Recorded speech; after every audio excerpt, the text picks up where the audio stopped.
الحمد لله كفى وسلام على عباده الذين اصطفى أما بعد أعوذ بالله من الشيطان الرجيم بسم الله الرحمن الرحيم إنك لعلى خلق عظيم صدق الله العظيم. علی وقار صدر محترم معزز اساتذہ کرام اور عزیز رفقاء بزم، آج اس بزم میں میری تقریر کا عنوان ہے کہ محمد سے وفا تونے تو ہم تیرے ہیں، کہ محمد سے وفا تونے تو ہم تیرے ہیں، یہ جہاں چیزیں کیا لوح و قلم تیرے ہیں. حضرات گرامی، جب ہم چھٹی صدی مسیحی کے اختتام پر ایک تائرانہ نظر ڈالتے ہیں تو ہمیں دنیا کے نقشے پر ہر چیز غلط، غیر منصفانہ اور غیر عادلانہ نظر آتی ہے. پوری دنیا ظلم و ستم اور جبر و استبداد کا ماجرا بنی ہوئی دکھائی دیتی ہے. ہر طرف ظلم و بربریت کا دور دورہ تھا.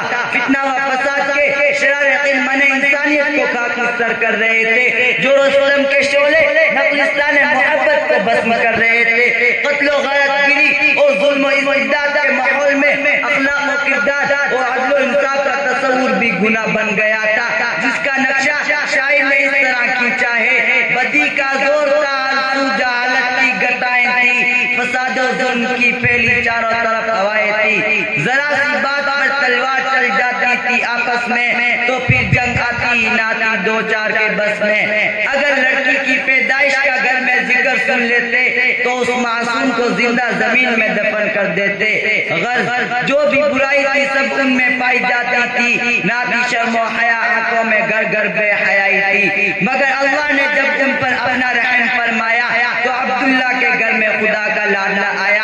ایسے تاریخ دور میں امام الانبیاء فخر دو عالم حضرت محمد مصطفیٰ صلی اللہ علیہ وسلم تشریف لائے، جو فخر رسول، ساقی کوثر، شافع معشر اور امام الانبیاء ہیں، جو حسینوں میں احسن، جمیلوں میں اجمل، کاملوں میں اکمل اور فاضلوں میں افضل، ساری کائنات میں سب سے اعلیٰ اور افضل ترین نبی رحمت للعالمین ہیں، جن کے اخلاق و کردار کی عظمتوں کو لاکھوں سلام.